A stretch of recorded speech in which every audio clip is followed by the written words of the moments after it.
नमस्कार साथियों, जय श्री परशुराम। मैं दिनेश तिवारी, राष्ट्रीय अध्यक्ष ब्राह्मण स्वाभिमान एकता मंच संगठन। आप सभी को नमस्कार, प्रणाम। जैसा कि हम सब जानते हैं कि 1 जून को विश्व ब्राह्मण दिवस के रूप में मनाया जाता है। और कोई भी दिन हो, यदि इसको मनाया जाता है, उसको विशेष बनाया जाता है, तो उस दिन हमको अपनी समीक्षा भी करनी चाहिए और अपने किए गए कार्यों पर गर्व भी करना चाहिए। हम लोग समाज के लिए बेहतर कर रहे हैं, पूरे हिंदुत्व के लिए अच्छा कर रहे हैं। ब्राह्मण स्वाभिमान एकता मंच संगठन के माध्यम से ब्राह्मणों के उत्थान के लिए, विकास के लिए और हिंदुओं के उत्थान विकास के लिए हम लोग बेहतर तरीके से काम करने का प्रयास कर रहे हैं। हम लोग अपने समाज की रक्षा के लिए, राष्ट्र की रक्षा के लिए काम कर रहे हैं।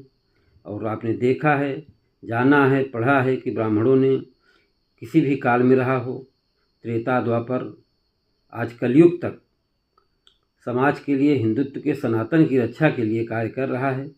और कभी भी उसको सिंहासन की चाहत नहीं रहती थी। उसने सिंहासन को सुरक्षित रखने का काम किया और जो भी शासक हुआ उसका सहयोग करने का काम किया। और आज चूँकि लोकतंत्र है तो समाज का हर व्यक्ति उस व्यवस्था में शामिल है, तो ब्राह्मण भी व्यवस्था में शामिल होकर के समाज की सेवा कर रहा है, राष्ट्र की सेवा कर रहा है। और ब्राह्मण निश्चित रूप से इस धरा पर सनातन की मजबूती के लिए बेहतर तरीके से काम करता है। और ब्राह्मण कभी हिंदुओं में भेदभाव नहीं करता है। उसके लिए सभी हिंदू सहोदर भाई हैं और उनके उत्थान विकास के लिए काम करता है और सभी के लिए मान सम्मान की रक्षा का भी प्रयास करता है।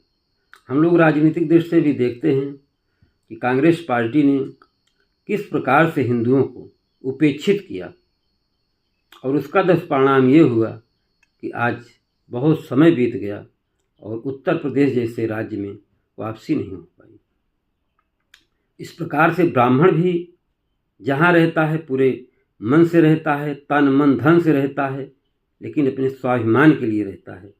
तो कोई भी राजनीतिक पार्टी हो, भारत में बहुत सारी पार्टियां हैं, किसी को गलतफहमी में नहीं रहना चाहिए कि अब यदि हम ब्राह्मणों को उपेक्षित करेंगे, इनको दरकिनार करेंगे तो मजबूती पाएंगे, ऐसा गलतफहमी किसी को नहीं पालना चाहिए। और यदि उनके मान सम्मान में कहीं ठेस पहुंचेगी तो असुविधा निश्चित रूप से आनी है।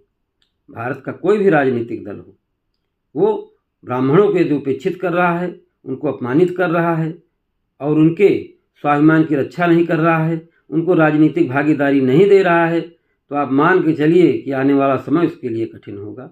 आप सभी को पुनः बहुत बहुत बधाई। विश्व ब्राह्मण दिवस की बहुत सारी